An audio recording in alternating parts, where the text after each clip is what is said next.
Assalamualaikum warahmatullahi wabarakatuh. Bertemu lagi dengan saya Askur Rifai, Baksin, untuk menyampaikan video tutorial. Kali ini saya akan menyampaikan materi tata suara. Kalau minggu kemarin atau video sebelumnya, itu saya sudah menampilkan mengenai tata cahaya. Sekarang saatnya kita akan membicarakan mengenai tata suara. Tentunya ini kaitannya dengan mata kuliah produksi film. Bahwa dalam kegiatan produksi film, selalu tata suara itu menjadi bagian dari hal yang penting dalam proses produksi. Baiklah, kendala tata suara dalam produksi film diantaranya adalah biasanya kalangan independen atau kalangan indie label sering mengalami masalah dengan suara, ya. Karena apa? Karena umumnya mereka tidak punya perangkat suara yang lengkap. Dalam kajian produksi film, sebetulnya kalau yang namanya perekaman suara dan perekaman gambar atau visual itu sebaiknya memang dipisah. Tapi nyatanya dalam kegiatan kalangan indie, mereka tidak punya alat yang cukup untuk memisahkannya. Jadi artinya mereka cenderung memproduksi film dengan cara menggunakan kamera di dalamnya sekaligus ia merekam suara dan juga merekam visual. Yang sama ya, saya lakukan saat ini ketika membuat video tutorial ini juga sama. Jadi alatnya satu dalam bentuk kamera DSLR dan juga tinggal kita sambungin alat input suara yang sifatnya eksternal sehingga suara itu masuk. Sehingga umumnya kalangan indie itu biasanya tidak mampu menghasilkan film dengan kualitas suara yang sempurna. Sementara untuk kualitas para major label atau pembuat film mainstream, tentunya mereka sangat bagus suaranya. Karena apa? Karena biasanya proses produksi itu terpisah antara visual dan suara. Jadi mereka punya alat khusus untuk merekam visual dalam bentuk kamera dan juga dalam bentuk tadi peralatan perekaman suara. Misalnya kalau di kalangan indie, kalaupun mereka punya biasanya dalam bentuk alat yang sering disebut dengan zoom gitu ya. Jadi satu alat yang memang tujuannya atau fungsinya untuk merekam suara.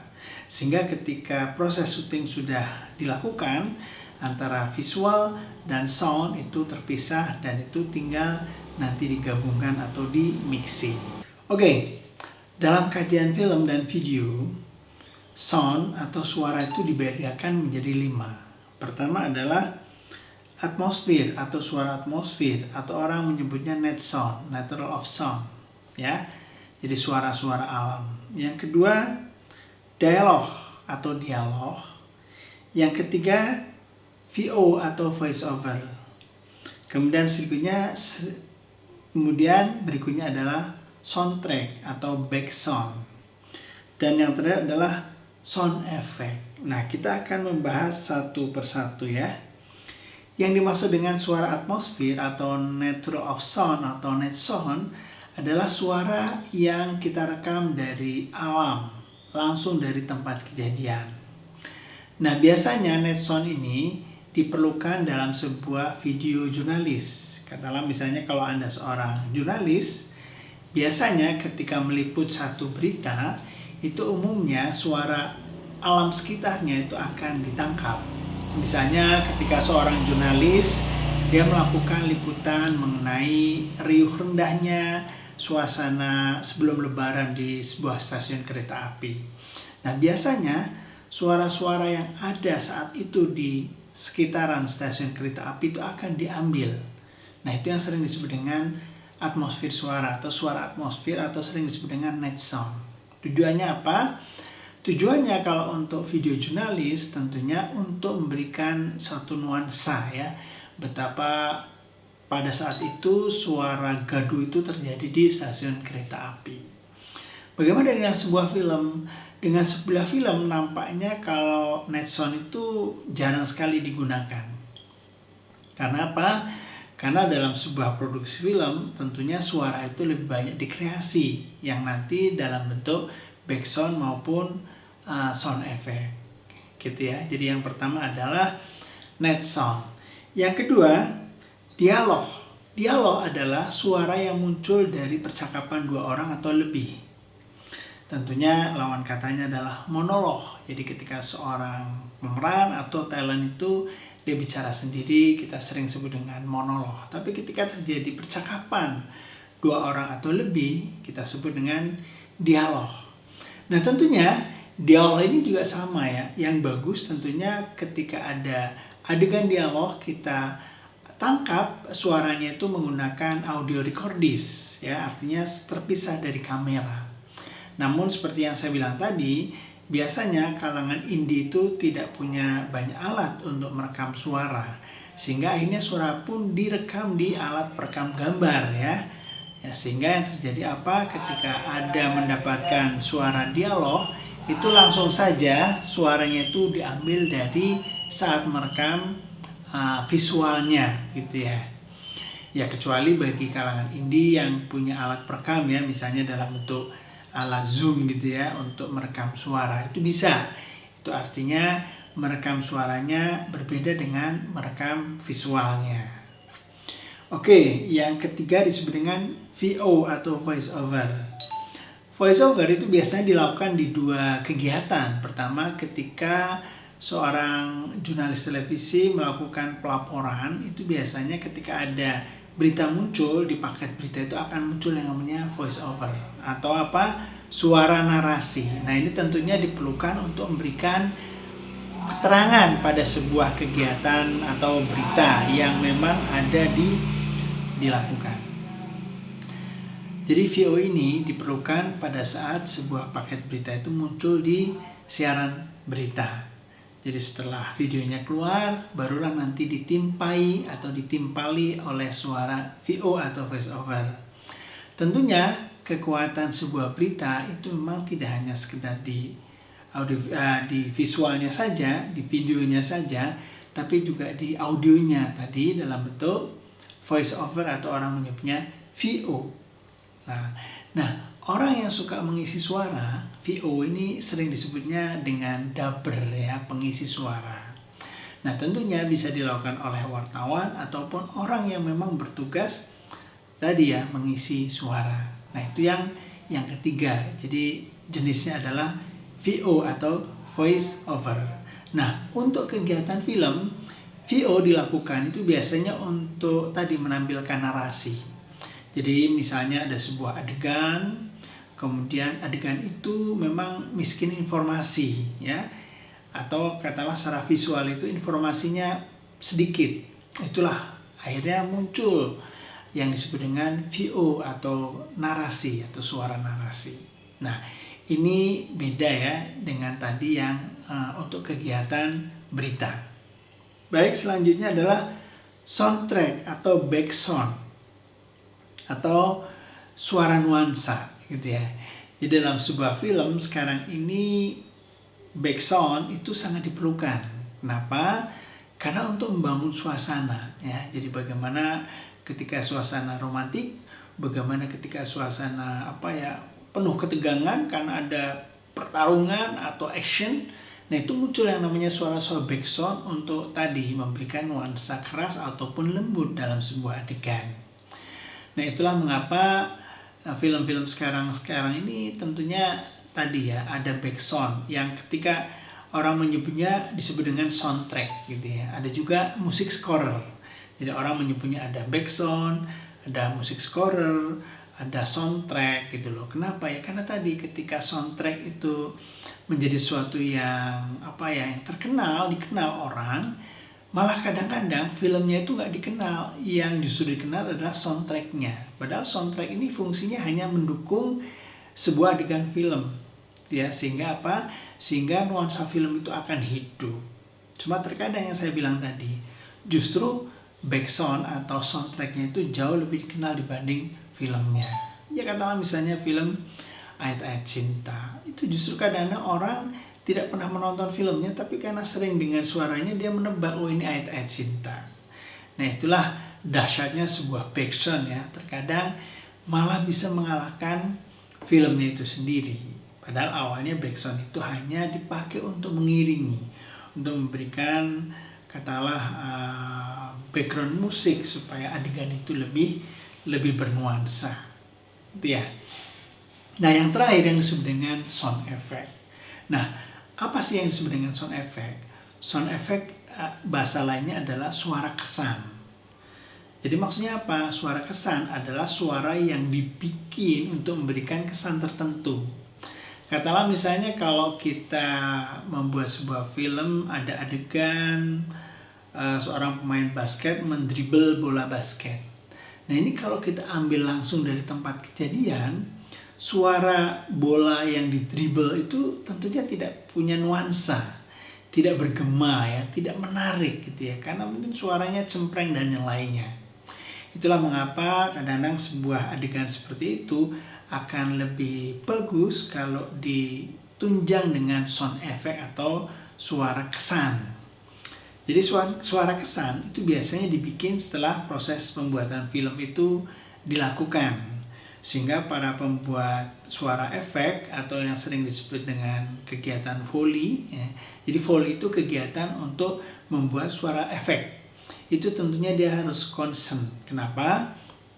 Karena pada saat membuat Foley itu biasanya mereka akan melihat dulu filmnya, adegannya dari setiap scene ke scene, dari frame ke frame, sehingga dia mampu menciptakan suara yang diperlukan untuk adegan itu. Jadi tentunya tidak gampang ya, karena membuat sound effect ini perlu kecermatan, karena dia akan masuk dalam sebuah adegan yang memang rinci. Katakanlah misalnya film kungfu Hong Kong ya, ketika ada adegan pakai pedang, nah tentunya itu harus dibikin suara pedangnya itu ya dengan cara menggoreskan bilah besi dengan misalnya dengan plat besi yang lain, sehingga muncul suara gemerincing gitu loh.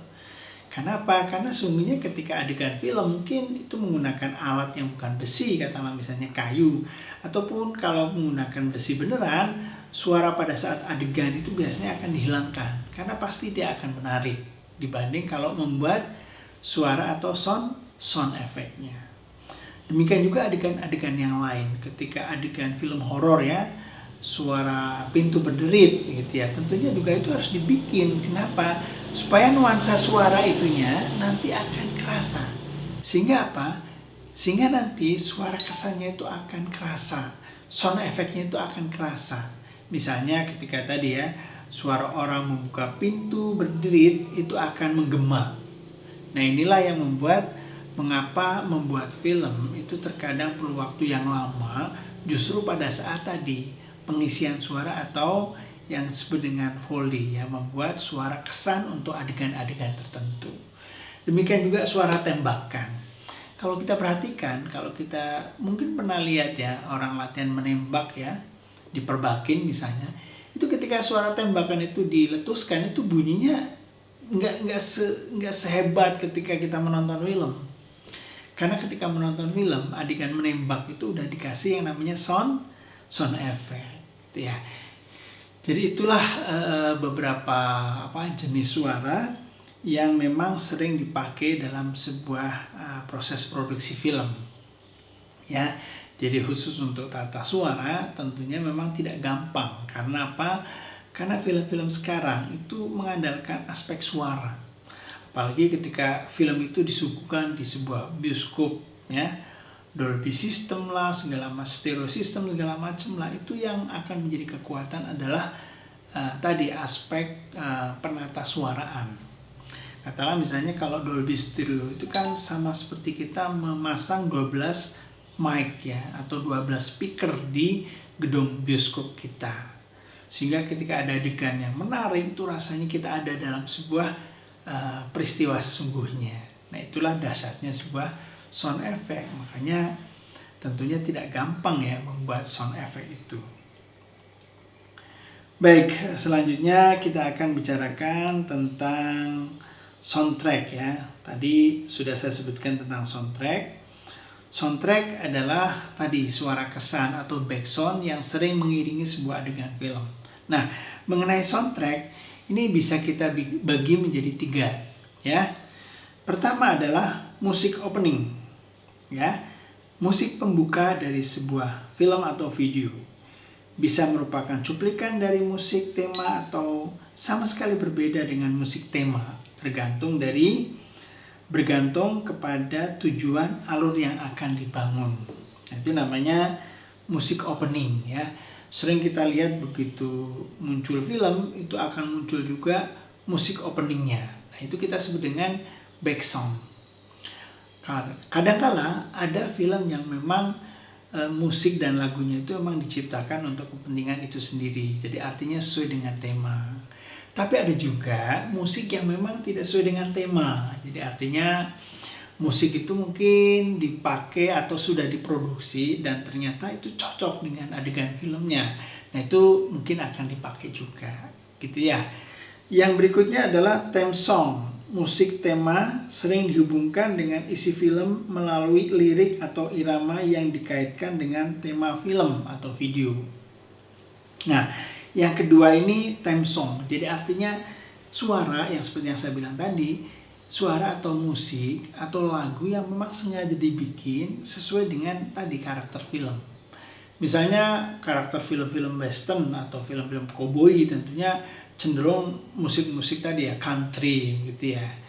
Kemudian ketika film action itu orang juga mungkin menggunakan musik film cadas atau film musik cadas atau musik rock begitu ya. Karena untuk menunjukkan tadi dinamika film action yang begitu keras.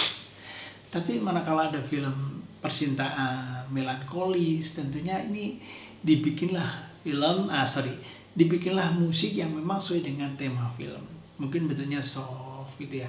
Dulu saya ingat film Ghost ya, Demi Moore, itu filmnya sangat mengesankan ya sebagai film romantik ya, film percintaan. Dan itu musiknya juga sangat kental sekali. Jadi ketika orang mendengar Untouchable, saya lupa judul musiknya atau judul lagunya, tapi yang jelas film Ghost ini diiringi sebuah theme song yang sangat terkenal. Atau mungkin film Titanic, Anda juga pasti ingat ya bagaimana film Titanic itu punya theme song yang sangat berkesan sekali. Sehingga ketika orang mendengarkan musik itu, dia akan teringat filmnya. Atau mungkin misalnya musik atau film Ayat-Ayat Cinta, itu juga sama. Jadi theme song itu kadang-kadang sangat begitu kental ya, sehingga orang begitu kagum terhadap musiknya atau lagunya. Malah mungkin kadang-kadang justru filmnya tidak dikenal gitu ya. Baik, selanjutnya musik scoring. Musik sound latar untuk memperkuat isi cerita. Ya, musik scoring ya. Nah, untuk membuat musik scoring tentunya tidak gampang ya. Karena apa? Karena si pembuat itu harus betul-betul mempelajari karakter film, alur film, nuansa film, ya. Kemudian juga mungkin genre filmnya.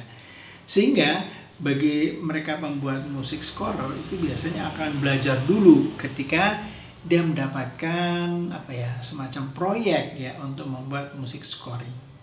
Nah, inilah yang memang nanti Anda akan bersentuhan dengan hal seperti ini ya. Memang saya anjurkan ketika Anda membuat film, ya sebaiknya Anda membuat musik sendiri yang disebut dengan tadi theme song atau musik scorer. Karena apa? Supaya tidak bergantung pada musik orang lain. Karena bisa jadi musik orang lain itu akan berbayar, atau kalaupun Anda menggunakannya nanti akan terkena yang namanya pelanggaran hak cipta. Karena setahu saya penggunaan musik dari orang lain itu hanya berlaku sekitar 3 detik kalau nggak salah ya, itu bebas hak cipta ya.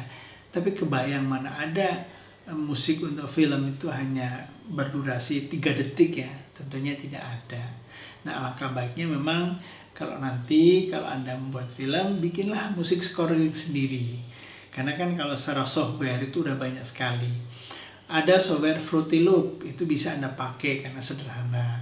Atau yang mungkin agak sedikit rumit, misalnya pakai sonar, itu Anda bisa lakukan untuk membuat katakanlah musik scorer sendiri.